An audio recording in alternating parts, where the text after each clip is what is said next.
Hello students, आप chapter 13 पढ़ रहे हैं जीव और समष्टियाँ के बारे में। पिछले वीडियो में हमने आपको जीव और उनका पर्यावरण के बारे में पूरा कंप्लीट कर दिया था। आज जो है इसकी दूसरी हेडिंग स्टार्ट करेंगे, समष्टियाँ अर्थात पॉपुलेशन के बारे में। ठीक है, मैं मनीष गुप्ता अपने चैनल में आपका स्वागत करता हूँ। ध्यान से आइए देखें, समष्टियाँ पॉपुलेशन की पहली हेडिंग समष्टि गुण के बारे में, पॉपुलेशन एट्रीब्यूट्स के बारे में। तो ध्यान से समझें, पॉपुलेशन एट्रीब्यूट्स क्या होते हैं। देखें ध्यान से, प्रकृति में हमें किसी भी जाति के पृथक एकल व्यष्टि के दर्शन बिरले ही होते हैं। ठीक है, तो आप देख रहे हैं कि नेचर में आप किसी भी जाति के अलग रूप में या अकेले रूप में पॉपुलेशन का दर्शन बिरले ही होते हैं। मतलब कभी कभी ऐसा, ठीक है, कभी कभी ऐसा होता है कि जनसंख्या का कोई जाति हो जिससे कुछ लोग साथ में रहते हों, उनकी जनसंख्या जो है अकेले हों, वह ग्रुप में न रहते हों। ऐसा प्रकृति में बिरले ही होता है, कभी कभी होता है, नहीं तो सब लोग आपस में मिलजुल के रहते हैं। ठीक है, जनसंख्या आपस में एक साथ रहती है। लेकिन कभी कभी ऐसा होता है कि किसी भी जाति के पृथक एकल व्यष्टि सिंगल पॉपुलेशन के दर्शन बिरले ही होते हैं। उनमें से अधिकांश सुपरिभाषित भौगोलिक क्षेत्र के समूह में रहते हैं। ठीक है, उनमें से अधिकांश जो हैं वे सुपरिभाषित भौगोलिक क्षेत्र में समूह में रहते हैं, ग्रुप बना के रहते हैं। ठीक है, तो आप देख रहे हैं कि अधिकांश जनसंख्याएं जो होती हैं वह भौगोलिक रूप में समूह में रहती हैं। समान संसाधनों का, ठीक है, समान संसाधनों का साझा उपयोग करते हैं। ये जो पॉपुलेशंस हैं एक साथ ग्रुप में रहते हैं और समान संसाधनों का साझा उपयोग करते हैं अथवा उनमें उनके लिए स्पर्धा करते हैं। ठीक है, या तो वो साझा उपयोग करेंगे, सब लोग यूज करेंगे, और नहीं तो उनको यूज करने के लिए उनमें कंपटीशन होगा, स्पर्धा करते हैं। संकरण इनब्रीड करते हैं और इस प्रकार वे समुष्टि की रचना करते हैं। ठीक है, वे आपस में संकरण भी करते हैं और इस प्रकार वे पॉपुलेशन की रचना करते हैं, जनसंख्या की रचना करते हैं। ठीक है, तो इस तरह से आप देख रहे हैं कि प्रकृति में हमें किसी भी जाति के पृथक एकल व्यष्टि, ठीक है, अलग रूप से अकेले रूप से जनसंख्या के दर्शन जो हैं वह बिरले ही होते हैं, कभी कभी ही होते हैं, ऐसा संभव नहीं होता है, एकाध बार मिल जाता है। उनमें से अधिकांश जो हैं सुपरिभाषित भौगोलिक क्षेत्र में समूह में रहते हैं, ग्रुप में रहते हैं और समान संसाधनों का साझा उपयोग करते हैं अथवा उनके लिए स्पर्धा करते हैं, कंपटीशन करते हैं। संकरण अर्थात इनब्रीड करते हैं और इस प्रकार वे समिष्टि की रचना करते हैं। हालांकि संकरण शब्द में लैंगिक जनन कार्य अंतर्निहित है। ठीक है, संकरण अगर कहा जा रहा है तो संकरण में लैंगिक जनन जो है वह शामिल है। अलैंगिक जनन में भी जन्म लेने वाले व्यक्तियों का समूह को भी पारिस्थितिक अध्ययन के लिए आमतौर से समष्टि मान लिया जाता है। ठीक है, तो संकरण शब्द जो है अलैंगिक जनन कार्य अंतर्निहित है, लेकिन जो अलैंगिक जनन है, संकरण शब्द में लैंगिक जनन सेक्सुअल रिप्रोडक्शन का कार्य जो है अंतर्निहित है, लेकिन जो अलैंगिक जनन है, ए सेक्सुअल रिप्रोडक्शन है में भी, ठीक है, ए सेक्सुअल रिप्रोडक्शन से भी जन्म लेने वाले पॉपुलेशन के समूह को भी पारिस्थितिक अध्ययन के लिए आमतौर में समष्टि मान लिया जाता है।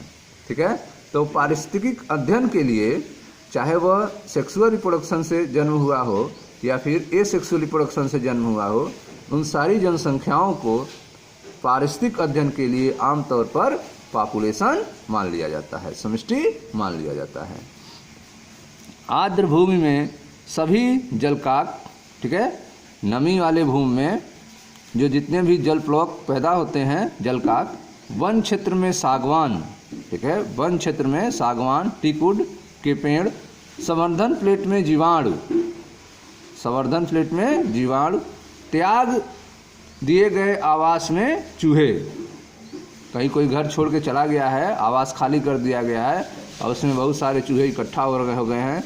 तालाब में कमल के पौधे आदि समिष्टि के कुछ उदाहरण हैं।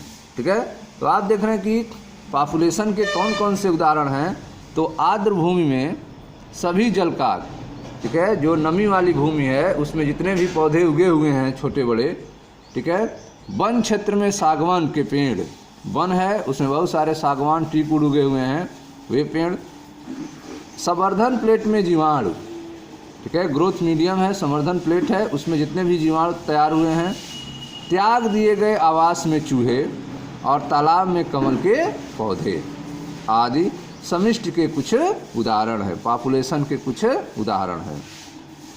ठीक है, पहले अध्याय में आपने यह सीखा कि हालांकि व्यष्टि जीव वह है जो परिवर्तित पर्यावरण का सामना करे, ठीक है, जो इन्वायरमेंट चेंज हो रहा है उसका सामना करे, परिवर्तित वातावरण का सामना करे, उसे ही व्यष्टि जीव कहते हैं, पॉपुलेशन जीव कहते हैं। ठीक है, प्राकृतिक वर्ण द्वारा, नेचुरल सिलेक्शन द्वारा वांछित विशेषकों को विकसित करने का कार्य समिष्टि स्तर पर ही होता है। ठीक है, प्राकृतिक वर्ण द्वारा, नेचुरल सिलेक्शन द्वारा जो वांछित विशेषक होते हैं, ट्रेट होते हैं, उनको विकसित करने का कार्य जो है वह समिष्टि स्तर पर होता है, पॉपुलेशन लेवल पे होता है। ठीक है, उसका जो रिजल्ट होता है वो आपको पॉपुलेशन में मिलता है, जनसंख्या में मिलता है। हालांकि व्यष्टि जीव वह है, ठीक है, व्यष्टि जीव वह है जो परिवर्तित पर्यावरण का सामना करे, प्राकृतिक वर्ण द्वारा वांछित विशेषकों को विकसित करने का कार्य समष्टि स्तर पर होता है। तो कोई भी नेचुरल सिलेक्शन होगा जिससे कोई ट्रेट शामिल होगा, उस ट्रेट को आप देखेंगे तो वह जनसंख्या में दिखाई देगा, पॉपुलेशन में वह ट्रेट आपको मिलेगा। इसलिए समष्टि पारिस्थितिकी का एक महत्वपूर्ण क्षेत्र है। ठीक है, जो समष्टि पारिस्थितिकी है वह पारिस्थितिकी का एक क्या है, मुख्य क्षेत्र है, महत्वपूर्ण क्षेत्र है, क्योंकि यह पारिस्थितिकी को समष्टि अनुवांशिकी और विकास से जुड़ता है। तो आप देख रहे हैं कि समष्टि पारिस्थितिकी जो है वह पारिस्थितिकी का एक महत्वपूर्ण एरिया है, महत्वपूर्ण क्षेत्र है, क्योंकि यह पारिस्थितिकी को समष्टि अनुवांशिकी, जेनेटिक्स और विकास से जोड़ता है। ठीक है, पारिस्थितिकी को किससे जोड़ देता है, समष्टि अनुवांशिकी से और विकास से जोड़ता है। ठीक है, आगे देखें ध्यान से। समष्टि में कुछ ऐसे गुण होते हैं जो व्यष्टि जीव में नहीं होते हैं। ठीक है, पॉपुलेशन में, जनसंख्या में कुछ ऐसे गुण होते हैं जो कि किसी पर्सनल व्यक्ति में, पर्सनल जीव में नहीं होता है वह गुण। ठीक है, समष्टि में कुछ ऐसे गुण होते हैं जो व्यष्टि जीव में नहीं होते हैं। व्यष्टि जन्मता और मरता है। ठीक है, एक पर्सनल जीव व्यक्ति जन्मता है और मरता है, लेकिन जनसंख्या में, समष्टि में जन्म दरें और मृत्यु दरें होती हैं। ठीक है, अगर पॉपुलेशन लेवल पे बात की जाए, जनसंख्या स्तर पे, तो वहाँ पे आप जन्म दर और मृत्यु दर की बात करेंगे, लेकिन एक पर्सनल बात किया जाए तो उसमें आप व्यष्टि जो है वह जन्म लेता है और मरता है पर्सनल के लिए, लेकिन अगर पॉपुलेशन लेवल पे बात करेंगे आप तो उसमें आप जन्म दर और मृत्यु दर की बात करेंगे। ठीक है, तो आपने देखा कि समष्टि पारिस्थितिकी क्या होती है। तो समष्टि पारिस्थितिकी जो है वह पारिस्थितिकी का एक महत्वपूर्ण क्षेत्र है। ठीक है, क्योंकि यह पारिस्थितिकी को समष्टि अनुवांशिकी और विकास से जोड़ता है। ठीक है, समष्टि के कुछ ऐसे गुण होते हैं जो व्यष्टि जीव में नहीं होते हैं। समष्टि के कुछ ऐसे गुण हैं जो व्यष्टि जीव में नहीं होते हैं। क्यों? क्योंकि व्यष्टि जो है जन्मता और मरता है, लेकिन समष्टि, ठीक है, पॉपुलेशन में जन्म दरें और मृत्यु दरें होती हैं। समष्टि में इन दरों को क्रमशः प्रति व्यक्ति जन्म दर और मृत्यु दरें कहते हैं। ठीक है, पॉपुलेशन में, जनसंख्या में इन दरों को क्या कहते हैं? इन दरों को प्रति व्यक्ति जन्म दर और मृत्यु दर कहते हैं। इसलिए दर को समष्टि के सदस्यों के संबंधों में संख्या में परिवर्तन के रूप में प्रकट किया गया। ठीक है, दर को कैसे बताया जाता है? दर को समष्टि के सदस्यों, पॉपुलेशन, जनसंख्या के सदस्यों के संबंधों में संख्या में परिवर्तन।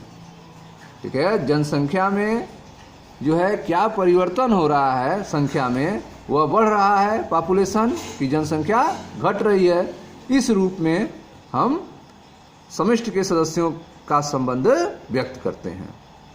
ठीक है, व्यष्टि में इन दरों को क्रमशः प्रति व्यक्ति जन्म दर और मृत्यु दर कहते हैं। इसलिए दर को समष्टि के सदस्यों के संबंधों में संख्या में परिवर्तन, ठीक है, चाहे वह वृद्धि हो चाहे कमी हो, के रूप में प्रकट किया जाता है। जैसे देखें, उदाहरण के लिए, अगर किसी ताल में पिछले साल कमल के 20 पौधे थे और जनन द्वारा 8 नए पौधे और आ जाते हैं, इस चीज़ से वर्तमान में उनकी जनसंख्या 28 हो जाती है। वर्तमान में उनकी समष्टि कितनी है?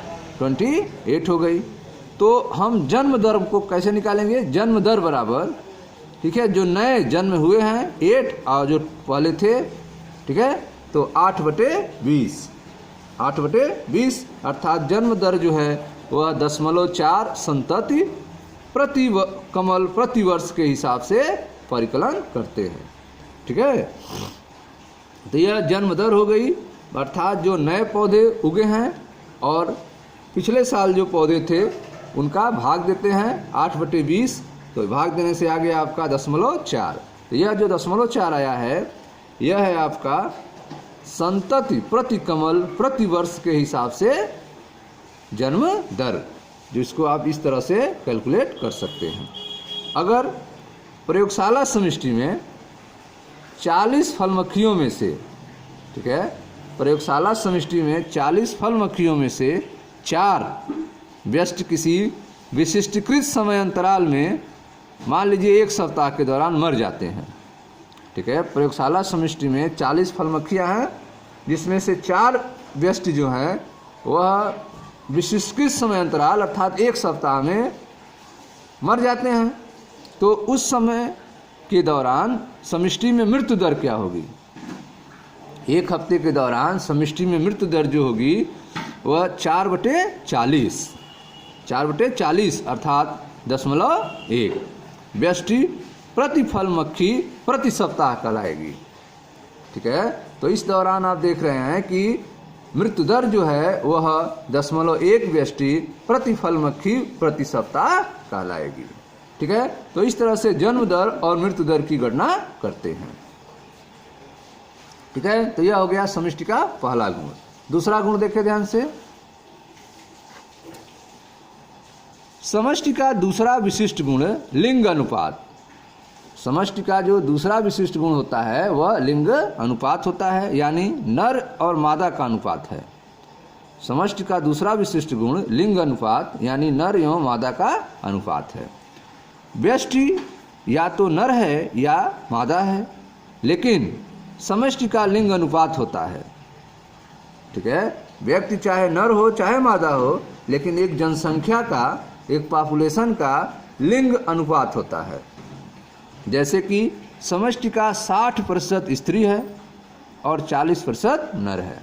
किसी भी जनसंख्या का जो लिंग अनुपात कैसे बताएंगे, तो जनसंख्या का 60% स्त्री है और 40% नर है, इस तरह बताएंगे।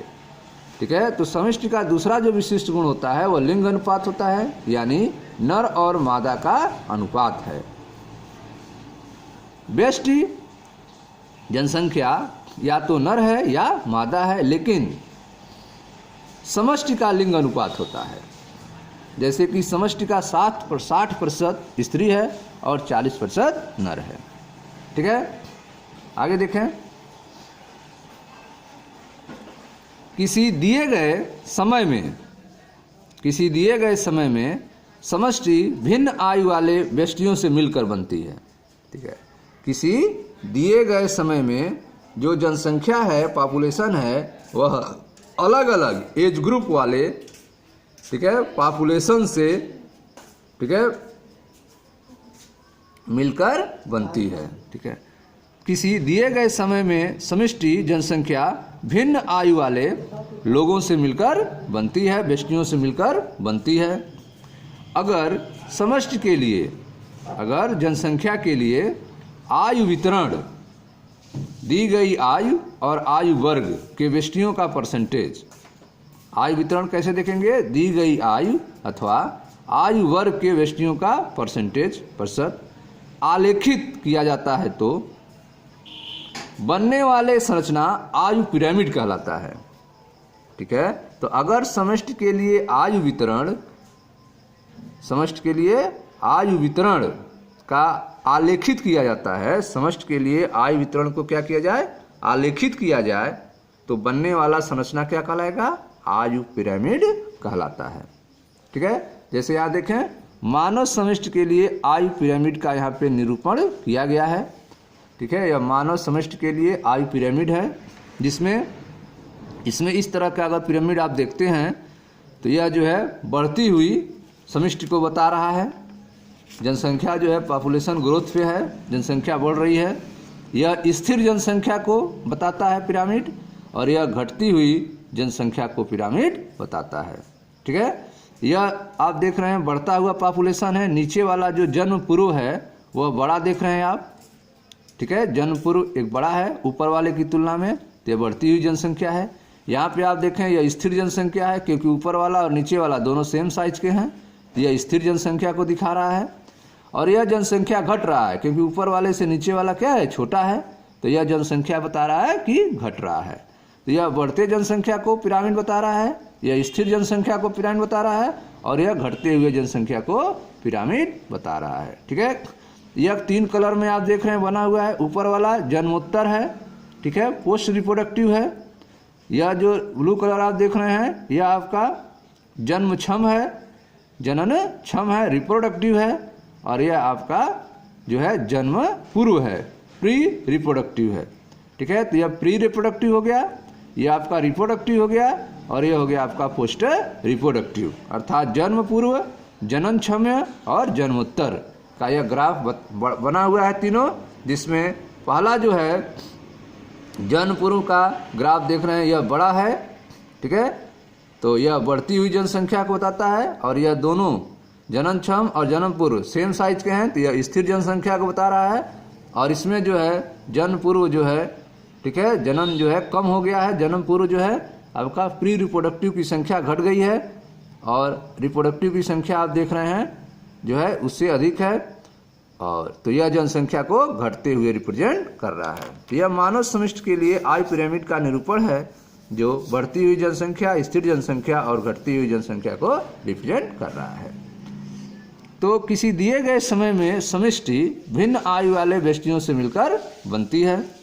अगर समष्टि के लिए आयु वितरण, ठीक है, आलेखित किया जाता है तो बनने वाला संरचना आयु पिरामिड कहलाता है। तो यह आपका आयु पिरामिड है। मानव समष्टि के लिए, ठीक है, मानव समष्टि के लिए आयु पिरामिड आमतौर पर, मानव समष्टि के लिए जो आयु पिरामिड होता है वह आमतौर पर नर और स्त्रियों की आयु, ठीक है, नर और स्त्रियों का आयु वितरण संयुक्त आरेख को दर्शाता है। ठीक है, तो यह नर और स्त्रियों का आयु वितरण संयुक्त आरेख के रूप में दर्शाता है। ठीक है, पिरामिड का आकार, पिरामिड का आकार जो है वह समष्टि की स्थिति प्रतिबिंबित करता है। पिरामिड का जो आकार होगा वह जनसंख्या की स्थिति को बताता है। पिरामिड का आकार समष्टि की स्थिति प्रतिबिंबित करता है, क्या यह बढ़ रहा है, स्थिर है या घट रहा है। ठीक है, तो पिरामिड का आकार जो है वह हम आपको क्या सूचना देगा, क्या वह बढ़ रहा है, स्थिर है या घट रहा है। जैसे तीनों फिगर में आपने देखा कि पहले वाले में बढ़ रहा था, फिर स्थिर था, और लास्ट वाले में घट रहा था। ठीक है, आगे देखें ध्यान से।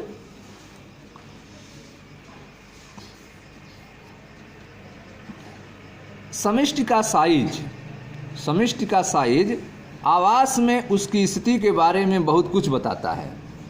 समष्टि की पॉपुलेशन की जो साइज होती है वह आवास में उसकी स्थिति के बारे में बहुत कुछ बताता है।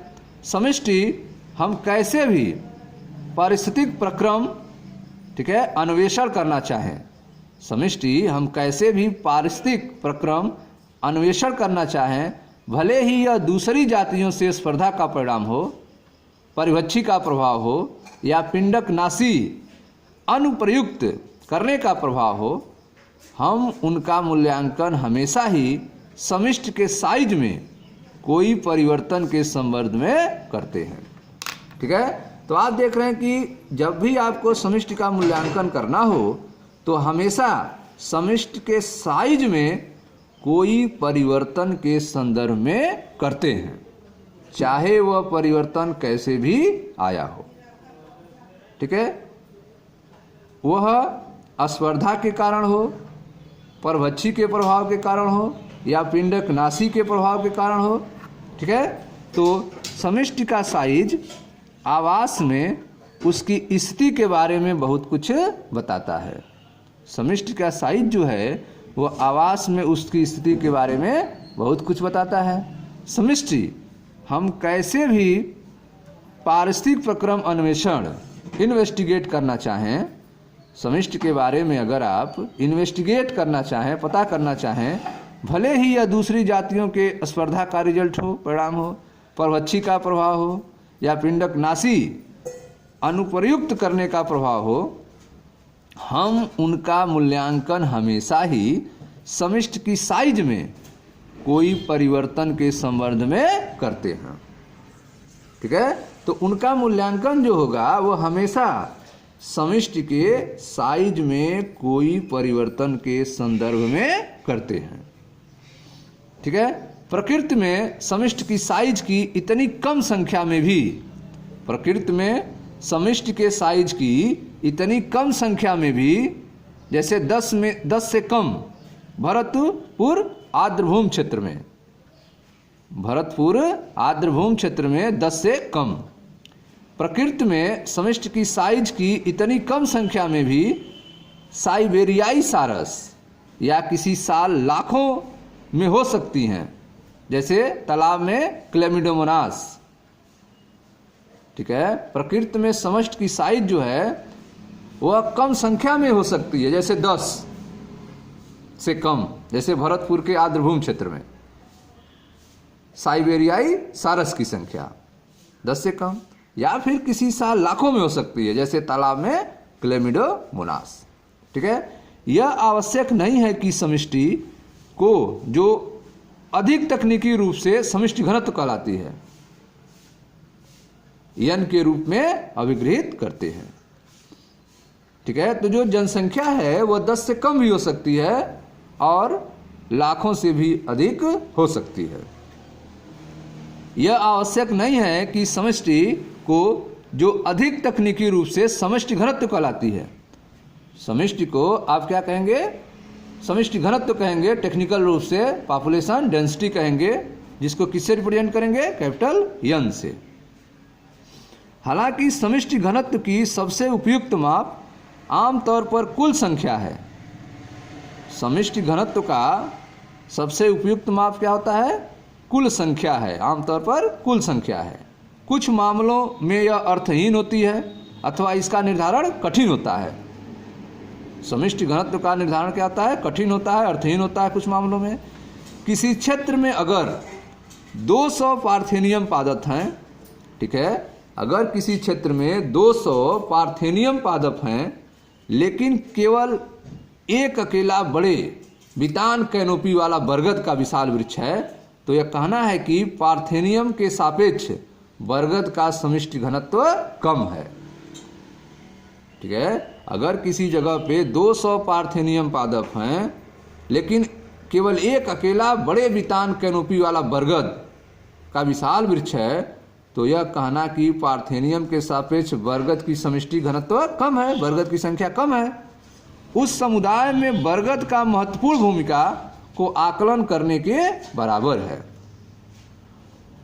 उस समुदाय में बरगद की महत्वपूर्ण भूमिका को ठीक है, अवाकलन करने के बराबर है। ऐसे मामलों में समष्टि साइज के माप के लिए प्रतिशत आवरण अथवा जीव भार अधिक अर्थपूर्ण है।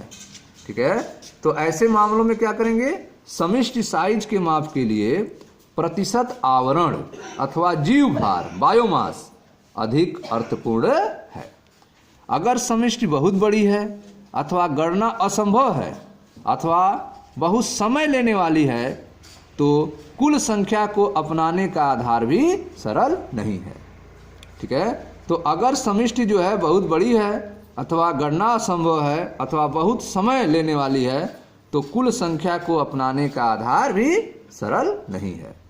ठीक है, अगर आपके पास प्रयोगशाला में पेट्री डिश में जीवाणुओं का घना संवर्ध कल्चर है तो उसका घनत्व बताने का सर्वोत्तम माप क्या है।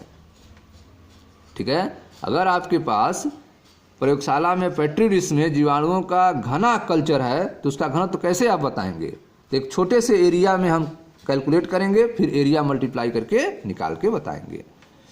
ठीक है, तो कभी कभी पारिस्थितिक अन्वेषणों के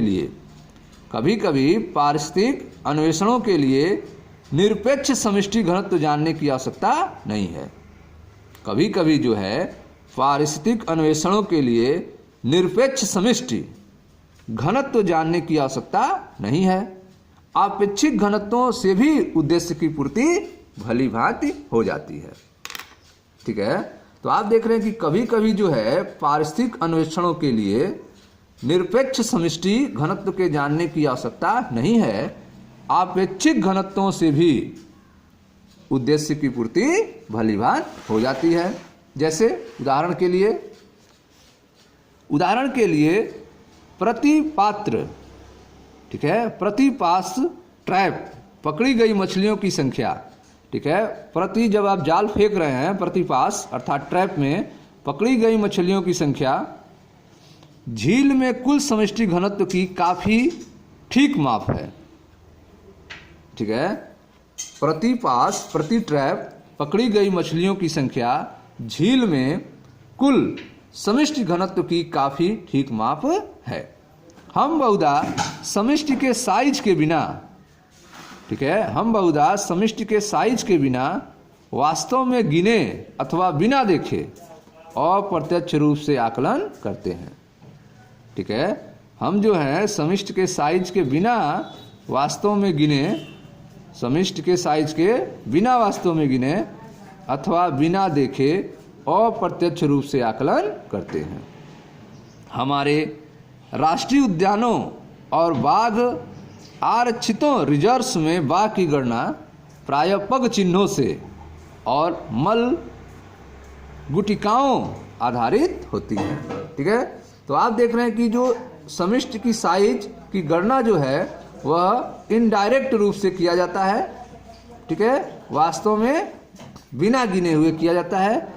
इसके लिए आप देखें हमारे राष्ट्रीय उद्यानों और बाघों में जो रिजर्व्स हैं उनकी गणना जो है उनके बाघ के पग चिन्हों के द्वारा और मल गुटिकाओं के आधारित होती है, उनके आधार पर करते हैं। ठीक है स्टूडेंट्स,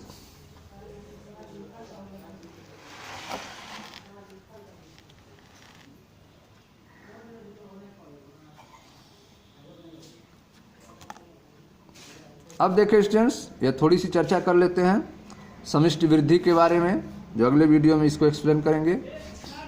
देखें ध्यान से, यह है आपकी समष्टि घनत्व जिसको n से रिप्रेजेंट करते हैं।